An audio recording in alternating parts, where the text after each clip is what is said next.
She didn't betray you. She simply followed a script your soul never learned to read. What if everything you believed about love was nature playing a trick on you? Schopenhauer tried to warn men. That love is not a promise, it's a program, a biological instinct dressed in poetry. And the woman you idealized, she was never an angel. She was an answer to your unconscious. This isn't hatred, it's revelation. Because what destroys men today isn't women, it's the fantasies they project onto them. And the refusal to see those fantasies as shadows of their own unlived self. Most men still think female nature is the problem. But the real tragedy? It's how willingly they abandon themselves to be wanted by it. This video is a descent, not into her heart, but into your own illusion. No one dares to say this, but once you hear it, you'll never chase the same way again. He didn't fall in love with her. He fell in love with what she solved, the echo of his absence. She didn't seduce him. His silence did. And once she stopped playing the part he wrote for her, he called it betrayal. But she never changed. Only the illusion did. Every addict believes in relief, not the drug. She became his drug, not because she healed him, but because she silenced the weight. Not the weight of the world, the weight of not knowing who he was. To need her was to forget the fracture inside. To lose her was to finally hear it scream. She didn't lie. His hunger did. He turned her into salvation because he couldn't stand his own void. She wasn't the answer, just the hangover after chasing one. She didn't break him. She broke the mask that kept him functional. He called her warmth, but it was just anesthesia. He mistook her presence for redemption, not because she gave too much, but because he gave up everything. The price of being seen was never being real. When she left, it wasn't betrayal. It was the withdrawal. She stopped loving him? No. She stopped feeding the part of him that refused to grow. She didn't abandon him. She refused to keep validating the puppet. He said she changed, but all she did was step off the pedestal. And in that fall, he saw the truth. It was never love. It was projection. Love didn't end. The fantasy did. She didn't fall from grace. She was never an angel. He just needed her to be one. And when she stopped playing God, he called her evil. But what really shattered was the mirror. What he missed wasn't her, it was the version of himself he could pretend to be in her light. She didn't destroy him. She exposed the burden of self-abandonment. And for that, he called her cruel. Maybe she never loved him. Maybe she just mirrored his needs so well, it looked like love. But even mirrors crack under the pressure of delusion. And when they do, they don't show you her. They show you the scar you refuse to see. That's where the story turns. She never promised to stay. He just assumed she would, because he built her out of hope, not truth. When she pulled away, it wasn't cruelty. It was nature being honest. More honest than he ever was with himself. He blamed her, but it was his fantasy that collapsed. He wanted her to be loyal to a version of him even he couldn't sustain. The man who always said yes. The one who hid his fire to be loved. She didn't reject his soul. She couldn't feel it anymore. It was buried under compromises, apologies, and unspoken rage. She wasn't leaving him. She was leaving the emptiness he became. He thought nurturing meant salvation, that her kindness was a covenant. But feminine energy doesn't contract. It responds. It tests what's real. It pulls away when the weight of lies becomes too heavy. And it vanishes when a man forgets who he is. She wasn't loyal to the mask. She was drawn to the essence. But when the essence dulled, when the pulse went flat, her instincts whispered, "He's not here anymore." And that's when she began to drift. He said she changed, but she was just evolving with the truth he refused to face. She didn't want his submission. She wanted his spine, his direction, his silence that speaks without words. And when it disappeared, so did her devotion. Female nature isn't a betrayal. It's a mirror. She responds to congruence, not promises, to presence, not posture. He thought love meant permanence, but nature only stays where the signal remains strong. It wasn't his soul she rejected, it was his performance. The constant need to be agreeable, to avoid confrontation, to be safe, and safe quickly becomes invisible. She didn't want him broken, she wanted him whole, but he kept offering fragments and calling it love. And when she left, it wasn't for someone better, it was for something truer. The tragedy, he could have been that man. But he chose to be wanted over being real. Now he knows it wasn't her nature that failed him, it was his refusal to embody his own. She glowed, but only when he dimmed. She expanded in the space where he erased himself, not out of malice, but instinct. He made room for her and disappeared. He thought love meant shrinking, letting her speak first, shine louder, take the lead. And she did, not because she was selfish, but because he taught her to. She filled the vacuum he left behind. At first, it felt like devotion, but it was quiet surrender. Each time he said yes when he meant no, a piece of him vanished, and she loved him for it, not realizing he was fading. She didn't fall in love with his truth. She fell in love with the version of herself that could exist when he muted his, the man who stayed small so she could feel big, who stayed soft so she could stay safe. And in doing so, he buried his flame. He thought sacrifice was the price of love. But love built on absence always collapses. She thrived, not in connection, but in contrast. His silence became her stage, and the louder she became, the less he recognized himself. She didn't leave him. He was already gone. Gone the moment he stopped challenging. Gone the moment he feared his truth would make her leave. Gone the moment he confused comfort for peace. She never wanted his compliance, she just accepted it. And in the end, she realized she missed the man who once made her feel something, not the ghost who hovered in fear of her disapproval. He didn't lose her. He lost the part of himself that once made him unforgettable. That's the tragedy. It wasn't her presence that hurt, it was his absence. And now when he thinks of her, he's not grieving her love. He's grieving the man he only became when she was watching. But she can't resurrect him, only he can. He thought she saw him, because she stayed when he was low, silent, conflicted. But staying isn't understanding, it's convenience. She wasn't sitting with his truth, she was managing his compliance, and he confused endurance for intimacy. He mistook her silence for wisdom. But silence isn't always presence, sometimes it's calculation. He opened his wounds, expecting depth. She smiled, nodded, and kept her distance, because the real him was never invited, only the agreeable one. She tolerated his shadows only when they were quiet, never when they roared. Every time he showed fire, she called it too much. Every time he said no, the room got colder, so he folded and called it maturity. Depth isn't measured by how long someone stays. It's measured by how much of your darkness they can hold without flinching. But he edited himself to keep her gaze, and she loved the curation, not the chaos that made him real. He became smaller, softer, careful, so she wouldn't feel threatened. She said she loved his sensitivity, until it came with truth, boundaries, refusal. Then she called it aggression, and he learned she wanted softness, not sovereignty. She never knew the man who screamed in silence, only the one who performed peace. He didn't lie with words, he lied with a mission, not out of manipulation, but survival. And that survival looked like love, until it didn't. He believed if she accepted him, he was whole. But she accepted the version that flattered her story, not the one that disrupted it. She saw only what he allowed, and called that intimacy. And now he knows, if you're always accepted, you're probably never seen. She never met the man he was afraid to be, and maybe, just maybe, he's never met him either. She held him, softly. In the beginning, her gentleness felt like a promise, but it wasn't. It was a pulse, a temporary rhythm of comfort before the next storm.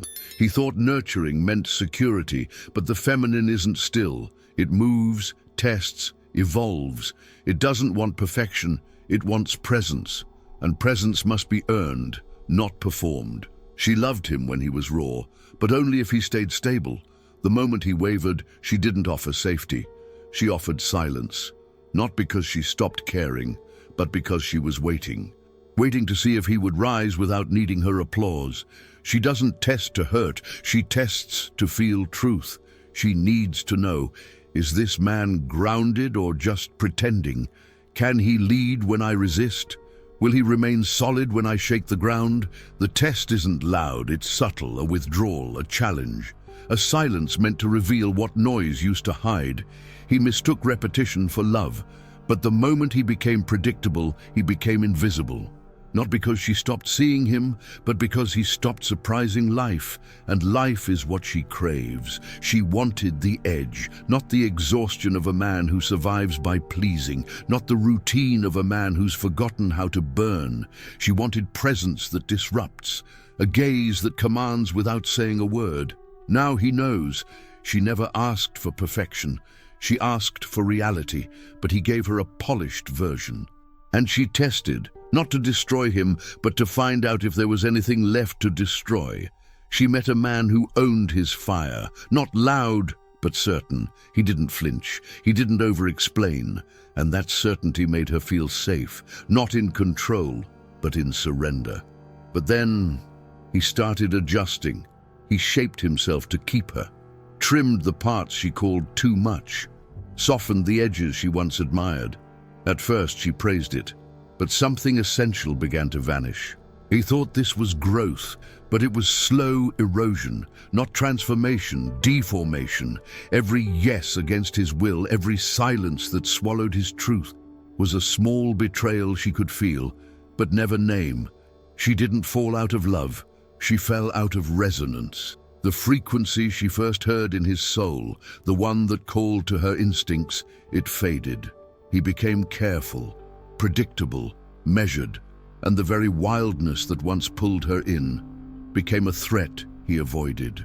Men think women evolve too fast, but often it's the man who abandons himself quietly. She just responds to the shift, and when she pulls away, he calls it betrayal.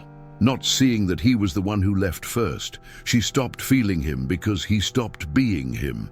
She missed the chaos that had purpose, the anger that had meaning, the backbone that once stood, even when she pushed. Now she pushed, and nothing pushed back. The real tragedy?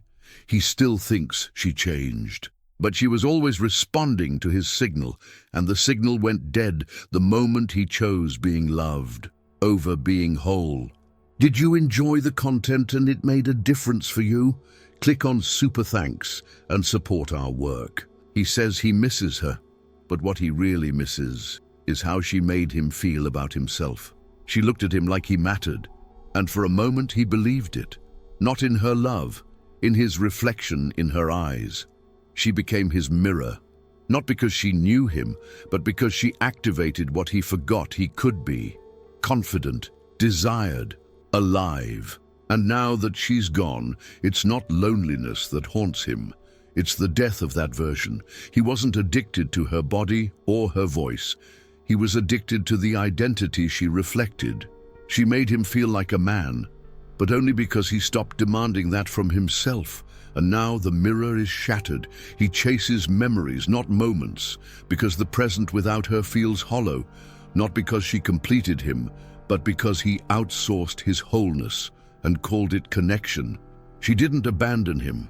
She just stopped reflecting the lie that said he was enough only when seen, only when validated, only when mirrored through someone else's gaze.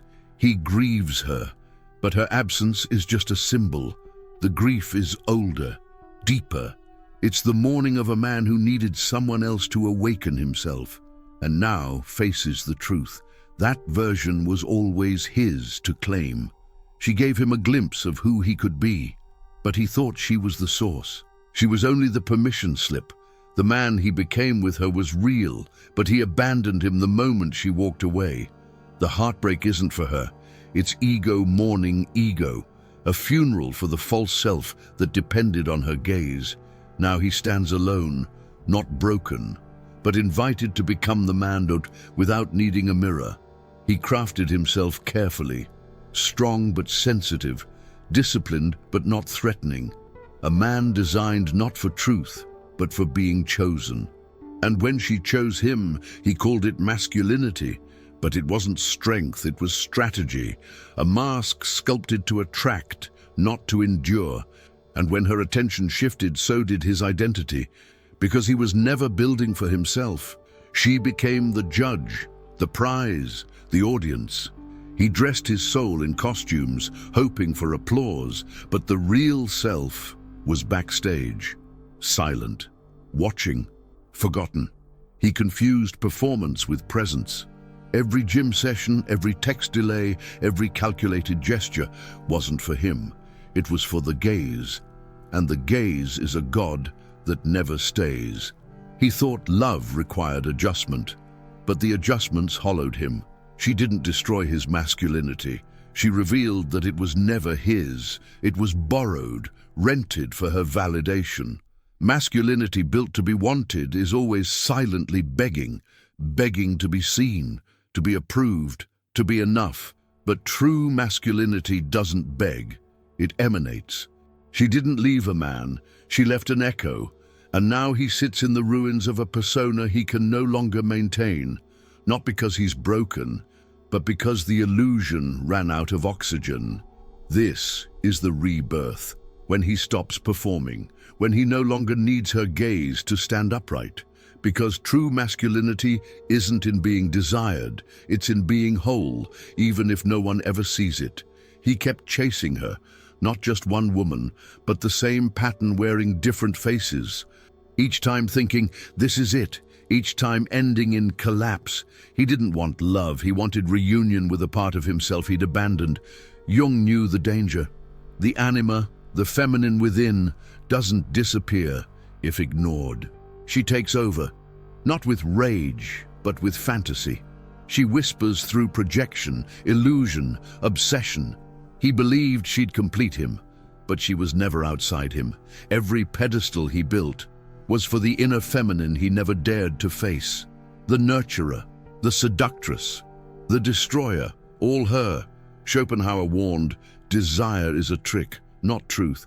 It's nature hijacking perception for reproduction, not fulfillment. So what we call chemistry is often programming, an instinct disguised as destiny. He called it love, but it was the hunger of the fractured self. And when she pulled away, it wasn't just heartbreak, it was withdrawal from the dream. The sacred illusion that someone else would fix the emptiness. He wanted her devotion. But he had never devoted himself to his own inner work. He feared rejection, not from her, but from the part of himself that never felt worthy. And so he kept falling for symbols instead of seeking substance. The woman isn't the enemy. She's the trigger, a mirror, a psychic doorway into the place he refuses to go alone. Until he enters that place, the anima rules him from the shadows. Now he understands. You cannot know the feminine if you haven't made peace with her inside you. The chaos, the longing, the intuition, the ache, not to be dominated, but to be integrated. Because until you do, you'll keep trying to possess what was never hers to carry. So now what? You've seen behind the veil. You've felt the fracture between who you were and what you became to be loved. The question is no longer, why did she leave? It's, why did I leave myself to be chosen? She wasn't the wound. She was the mirror. And if every woman becomes the same story, maybe it's not about them anymore. Maybe it's about the part of you still searching for reflection instead of truth. What if everything you were chasing in her was just the echo of the man you abandoned?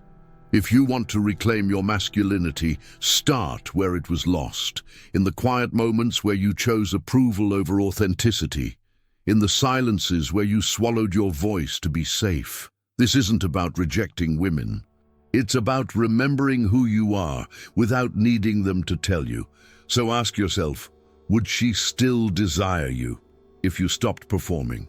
Would you still love her if you weren't using her to fill your absence? Would you still need her if you finally came home to yourself? Subscribe to the channel, turn on notifications, and keep walking this brutal, sacred path of self-knowledge and emotional freedom. If this opened your eyes, the next will burn away what's left of the illusion. She didn't betray you, she fulfilled her nature, and Schopenhauer saw it long before you felt it.